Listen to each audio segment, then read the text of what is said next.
바울의 대적자들은 바울이 고린도 교인들에 대한 애정이 없기 때문에 사례비를 갚지 않는다고 하고 있습니다.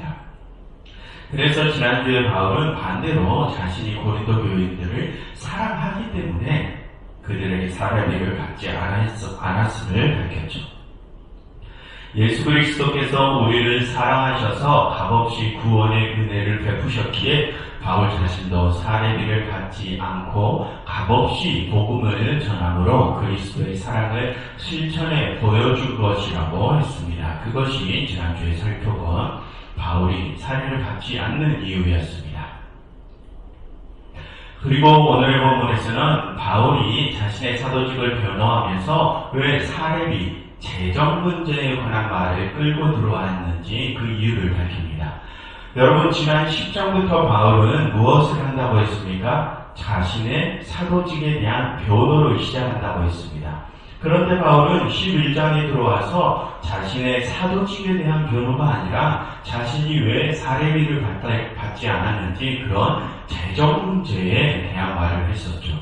그럼 여러분, 바울은 왜 자신의 사도직을 변호하는 이 순간에 이 재정 문제를 끌고 들어온 것일까요? 그것은 그 재정 문제를 통해서 대적자들이 거짓된 사도들임을 증명하기 위함입니다. 여러분, 지난주에 살펴본 것처럼 지금 대적자들과 바울은 그 재정 문제에 관하여 서로 상반된 논리를 가지고 있습니다. 대적자들은 복음을 전하고 그에 대한 합당한 사례를 받는 것이 옳다고 주장을 하고 있고, 바울은 그들이 사례비를 받는 것은 잘못되었다고 주장을 하고 있습니다. 그럼 여러분, 복음을 전하고 그에 대한 사례를 받는 것이 잘못된 것일까요? 아니면 합당한 것일까요?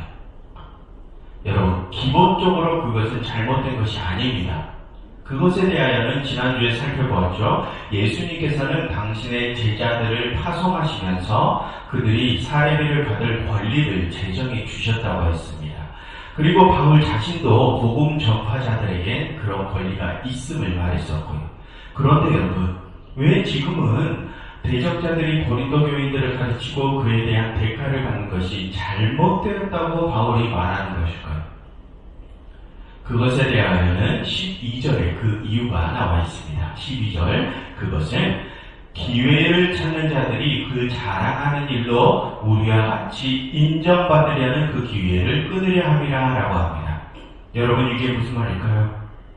여러분, 여기서 바울이 말하는 기회를 찾는 자들이 누구입니까? 대적자들을 가리키죠. 그럼 그들은 지금 어떤 기회를 노리고 있습니까?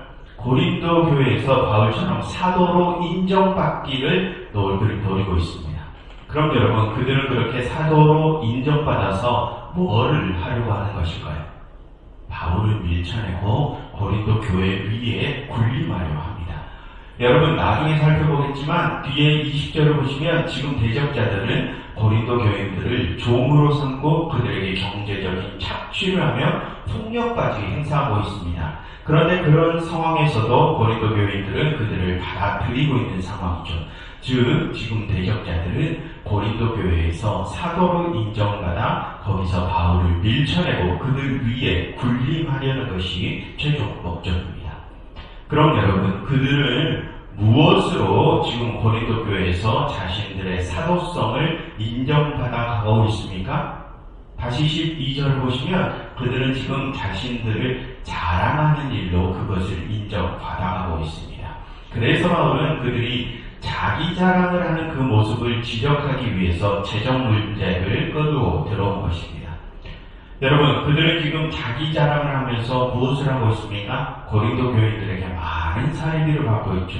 그럼 여러분, 그들이 자기 자랑을 하는데 왜 고린도 교인들이 많은 사례비를 줍니까?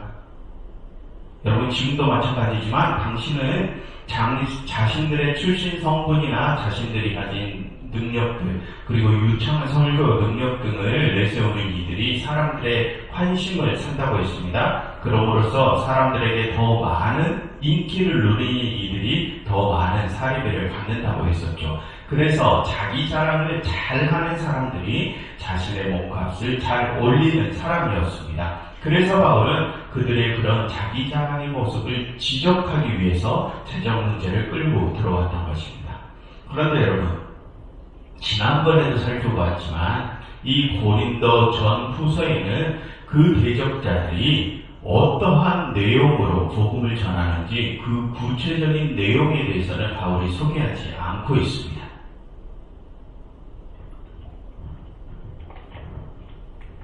그런데 바울은 그들이 전하는 복음의 내용을 소개하지도 않았는데 그들이 전하는 복음은 거짓된 복음임을 주장했었죠.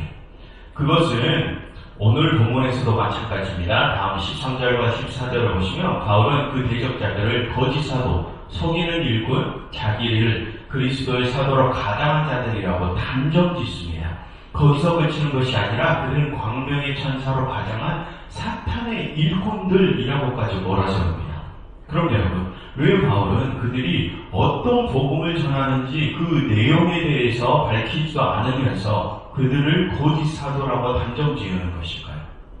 그것은 그들이 지금 고린도 교인들에게 많은 사례비를 받고 있기 때문입니다. 그럼 여러분, 바울은 지금 단순히 그들이 지금 많은 사례비를 받는 그 자체만으로 그들을 거짓 사도로 단정 짓는 것일까요? 그렇지 않습니다. 바울의 의도는 그들이 어떤 방식으로 그 많은 사례비들을 받게 되었는지 그 과정이 잘못되었기 때문에 그들을 거짓 사도로 단정 짓는 것입니다. 그럼 여러분, 그들은 지금 어떤 방식으로 많은 사례비를 받고 있습니까? 13절 상반절을 보시면 바울은 대적자들이 어떤 사람들이라고 합니까? 그들은 거짓 사도요, 속이는 일꾼들이라고 하죠. 바울은 그들이 고린도 교인들을 속여서 많은 사례비를 받고 있기 때문에 거짓 사도라고 하는 것입니다. 그럼 그들을 지금 어떻게 고린도 교인들을 속이고 있습니까? 아까 살펴보았듯이 그들은 자기 자랑을 통하여 고린도 교인들을 속이고 있습니다. 즉 지금 그들이 자기 자랑을 통하여 자신들의 몸값을 부풀려서 부당한 이득을 취하고 있기 때문에 거짓 사도라는 것입니다. 쉬운 말로 하면 그들은 사기꾼들이라는 것이죠.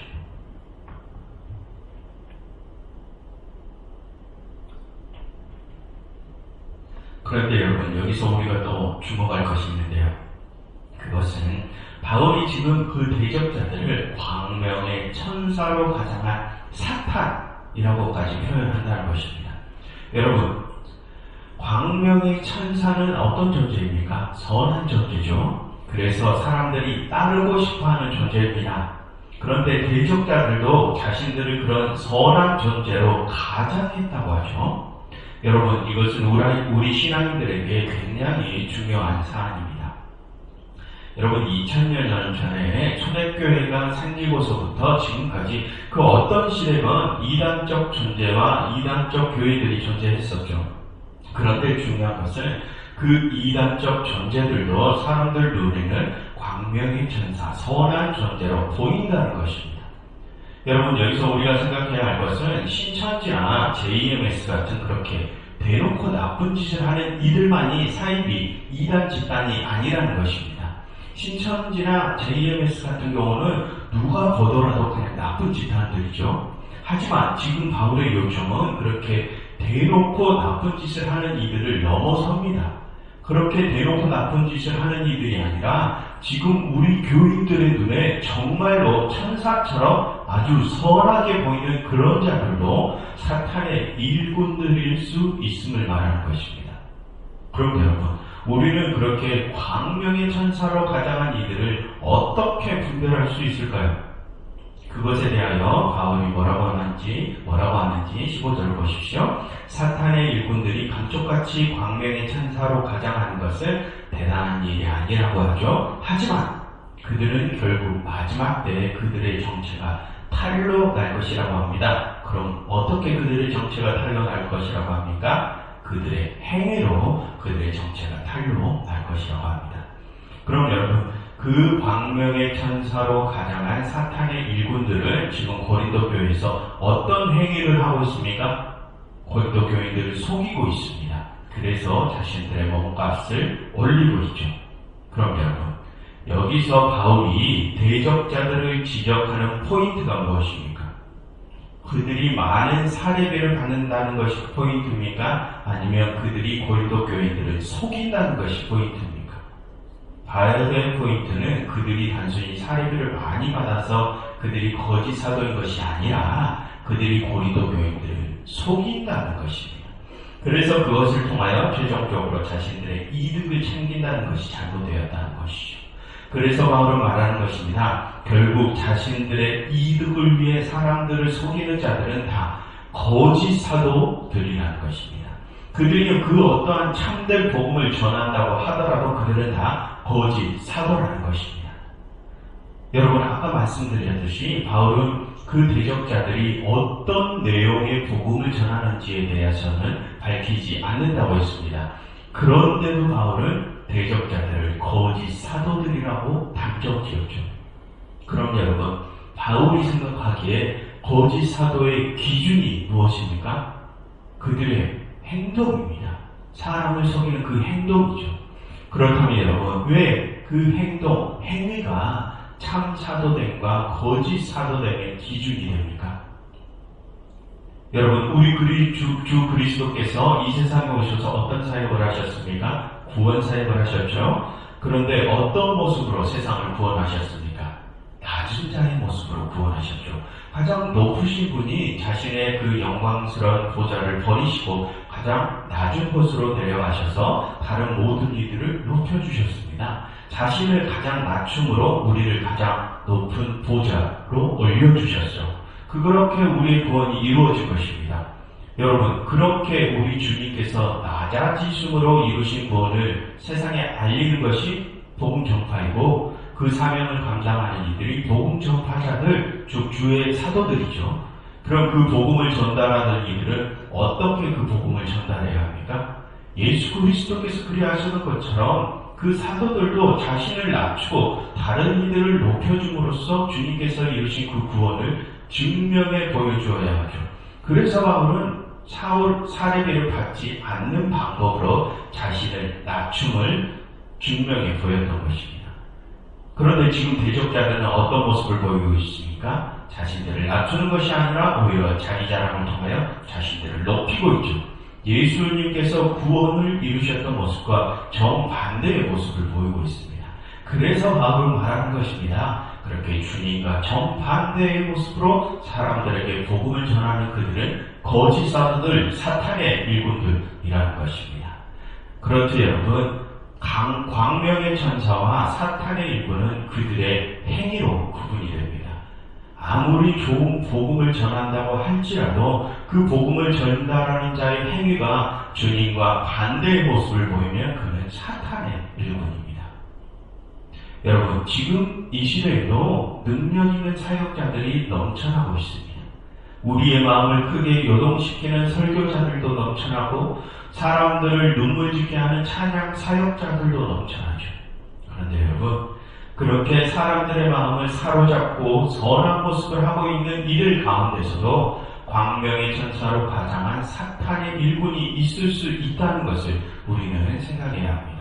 아무리 사람들이 많이 따르는 사역자라 하더라도 결국 자신을 높이기 위해 사람들에게 선의 모습으로 가장했다면 그들은 사탄의 일꾼들입니다. 또한 여러분, 그런 이들뿐만이 아니라 우리 자신도 천사로 가장한 사탄의 일꾼이 될 수 있음도 우리는 기억해야 합니다. 여러분, 그동안 내 자신의 모습을 한번 돌아보십시오. 나는 그동안 어떠한 모습으로 복음을 전했으며 나는 그동안 어떠한 모습으로 살아왔는지를 한번 돌아보십시오. 그동안 나는 복음을 전한다면서 나를 혹시 높이지 않았습니까? 그동안 내가 신앙생활을 하는 목적이 내가 편해지고 내가 남들보다 높아지려는 것이 목적이 아니었습니까? 그래서 그것을 이루기 위해 선함을 도구로 삼았던 것은 아닙니까? 여러분, 참된 신앙은 나를 낮추어 남을 높여주는 것입니다. 그 모습만이 이 세상을 구원할 수 있습니다. 여러분, 그동안 나의 모습이 광명의 천사를 가장한 사탄의 일꾼의 모습이었더라도 괜찮습니다. 이제부터라도 우리가 주님을 따라 나를 낮춤으로 다른 이들에게 구원의 복음을 전해주면 우리는 정말로 하나님께서 인정하시는 광명의 천사들이 될 수 있습니다. 그러니 여러분, 나를 낮추는 그 행함으로 우리 모두가 주님께 인정함을 받는 참된 일꾼들이 될 수 있기를 간절히 바랍니다. 여러분이 이 시간에 이렇게 함께 기도하면 좋겠습니다. 하나님, 저희가 저희 자신의 모습을 똑바로 바라보게 하시고 저희 속에 거짓과 속임을 제할 수 있게 해주세요. 또한 저희로 낮아지게 하시고 저희를 통하여 다른 이들이 높아지게 하셔서 마지막 날에 저희가 주의 참된 일꾼으로 인정받게 해주세요 라고 함께 기도하면 좋겠습니다.